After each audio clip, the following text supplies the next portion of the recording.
mag-aalaga ka niyan dito? Please lang, no puede ser. Mamita, huwag kang mag-alala kasi lagi ko naman siya lalagay sa kulungan eh. Eh kung makatakas at lunukin tayong lahat. Papakainin ko siya lagi para hindi siya magugutom. Eh, ano ba kasing pumasok dyan sa isip mo at naisipan mong mag-alaga ng ahas? Bakit hindi aso? Daddy Vlad, Mamita, Ah. sabi daw kasi nila, swerte daw ang may alagang ahas.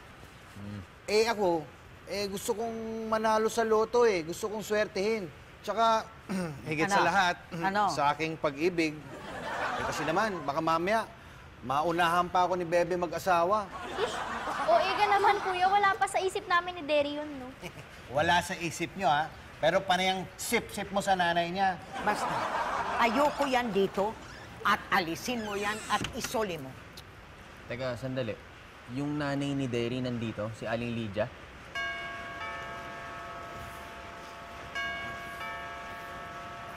Ang pahawak lang, Mamita, sandali. Darling. Darling, Oo, darling! sige, ako na.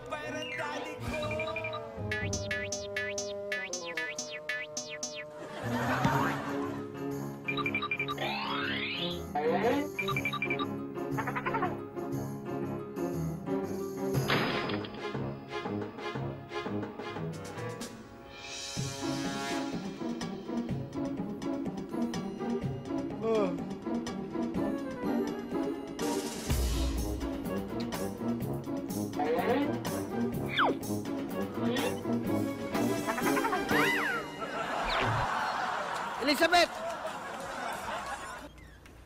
I don't know what you're talking about, Bibo. I was in my room all day. Malay ko naman po kung sumimpli kayo palabas ng kwarto. Kinuha yung aking kulungan at pinatakas si Elizabeth nung tulog ako. Wait lang. Sino si Elizabeth? Yung ahas. Imagine, may pangalan pa yung ahas. Ahas? Ahas? Takot ako sa ahas! Takot kami sa ahas! Naku, aalis na kami! Pero bago yan, ubusin ko muna to.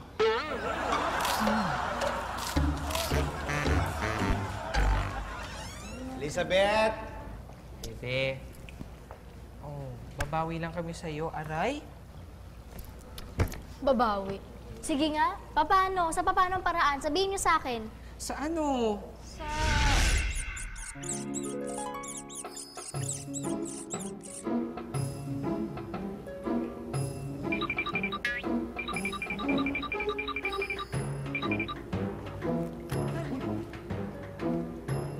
Andiyan na ba yung isang crispy pata? Uy! Pumunta ko sa ahas.